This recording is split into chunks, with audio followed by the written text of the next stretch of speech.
Hey everybody, our next question asks us what to look for in a college and how to tell if it's home away from home. And I'm going to presume that maybe you've been a part of anything that we've done and you know that a big part of this answer involves, have you been spending a regular quiet time? Have you been in a regular communion with Christ? And this is very simple. Do I think that God's going to part the skies and whisper in your ear one morning at 8:45 over a cup of Folgers coffee that you need to go to Tarleton State University? I mean, he could, but probably not. What I do believe will happen, one, is you'll get closer to Jesus, which is the more important thing. But also, as I get closer to him, I become more sensitive to his movements. I become more aware of when I have his peace and when he's giving me a pause, or I have there's an absence of peace. And it's just like any relationship. If you take the person that you're closest to in this world, you know when there's tension in the air, even if it hasn't been said. You know when things are vibing real well, even if it hasn't been said. So, like I said, I don't think he's going to drop down, he's going to part the skies and one day just be like, hey, you got to go to Tarleton. What I do think will happen is that as you go through the process, you will be more in tune to hear and know where it is that God's wanting to work. But the first thing that I am going to share with you is you got to test it, right? Like Romans 12:2, and we've talked about this a lot, but test it. Now, the ways that I tested it, I applied to places to be accepted as a student. I applied for financial aid in the forms of scholarships and grants, and then I visited the schools. I visited them. I ended up visiting about 5 or 6 different colleges, and each campus has a unique identity and a unique vibe. And some of those are going to be vibes that you're drawn to, and some of those are going to be vibes that you're not. And if I go visit a campus and it turns out that I don't like it at all, like as much as I wanted to like it going into it, I didn't like it at all, and that did happen in the process. When I got home, I had to be honest with myself. I didn't enjoy it there. I can't really put my finger on it, but I didn't enjoy it. Okay, well, I'm in tune to what Christ has been kind of doing, and I don't really have a peace about it, and so I'm not going to go forward unless I feel Christ begin to nudge me back in that direction. But test it. And again, I do think a major part of testing it is, to the extent possible, go visit the school. I know right now we're having to do virtual visits and virtual tours, but do that and pray and trust that God can work through that.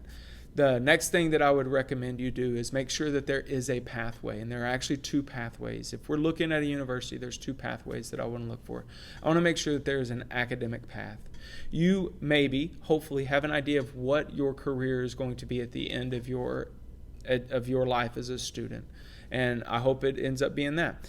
But you want to make sure that they have a degree that goes in that direction. Right? Like I went to college to be a teacher and a coach. So even though I got a scholarship offer from a school that was a very nice institution, they didn't have any type of college of education. They had no pathway for me to become a teacher. While it would have been a neat experience, it actually got me no closer to the goal of being a teacher. If you want to be a nurse and they don't have a nursing program, then you probably don't want to go to school there. I'm just saying, like, I'm not saying it's fully wasted time, but it's not going to be the most direct path academically to your end goal. And then you want to make sure that there's a financial pathway as well. Did you receive enough scholarships from them to make it feasible for you to go? Is somebody able to pay for it? Somebody that said, hey, we've saved up money for your college, here you go. I don't think loans are bad when it comes to student loans. I think there is a foolish way and a wise way to approach loans. Keep in mind what your anticipated earnings are your first year or 2 outside of school. Whenever I graduated college, a new teacher in the state of Texas could anticipate making $30,000 a year.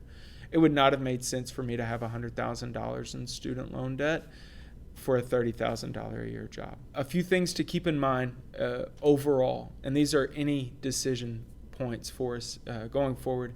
You want to make sure that when you're there, when you go visit, when you apply, and at any point in the process, that there's not anything that's violating your conscience or your spirit. And what I mean by that is, look, sometimes the Holy Spirit is going to put his foot down and say, like, you need to go no further. And I wish I could give you 4 ways to know, but I can't do that right now. That I'm not supposed to move forward in this. And once you recognize that, then don't move forward in it. Okay? I know for some of us, our heart had been set on that institution, and that's a hard thing to do. Some of you have made that choice or come to that realization this last school year, and it was a big deal. And since then, you've had peace about it. And I've been real proud of you. But you want to make sure that you're not violating your conscience or spirit. You want to make sure that you are not ignoring the things that could be God leading you in a different direction. I thought I was going to one university, and then they raised tuition substantially, and they did not raise my financial aid. So I talked about the pathways earlier. The financial pathway had a big gap in it now. And that was something that God used to lead me in a different direction from that university. Look for a peace. Pray that God would give you a peace, right? Like, I think that sometimes we mistake peace for happiness. And finally, the second half of this question was how to tell if it's home away from home. Here's what I'm just going to tell you this right now. No matter how much you love that school growing up or that university growing up, it will not be home until you make it home. Until that becomes the place that you stay at, until that becomes a place that you make new friends at, until that becomes a place that you choose to be when you don't have to be there, it's never going to feel like home. Part of that's going to be finding a church home there. Part of that's going to be staying on weekends that you could have come home. I'm not saying never come home, but I'm saying if you're home every weekend that you can, that college and university is never going to feel like home. You want to start making friends when you get there. You want to start investing yourself while you're there. And that's going to be what ends up making it become home. I hope this helps.